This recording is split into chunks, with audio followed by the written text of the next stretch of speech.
In the peaceful forest lived a clever beaver named Benny. Benny was known for his meticulous work and innovative ideas. One sunny day, Benny decided to build the tallest dam in the forest. But he wanted to make it stronger and more durable.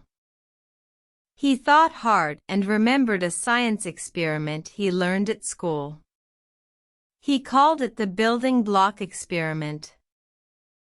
"I need to find the best material for my dam," he thought.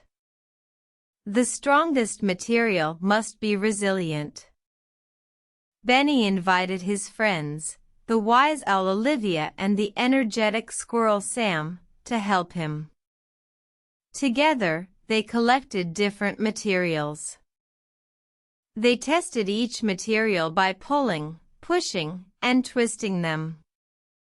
Benny asked, "Which one is the most resilient?" Olivia replied, "The wood is quite strong, but I think bricks might be better."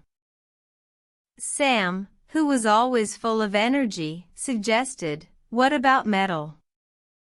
It's used to build skyscrapers." Benny pondered for a moment, then smiled. "I think we should test them all to be sure." After days of testing, they discovered that the strongest material was indeed bricks. They used these to build Benny's dam. It was the tallest and strongest dam in the forest. Benny was praised by all, and he learned that persistence and experimentation could lead to great things. In the end, Benny's dam stood tall, a symbol of his persistence and the power of experimentation. Every night, the forest animals gathered to marvel at it, ending each day with a sense of warmth and security.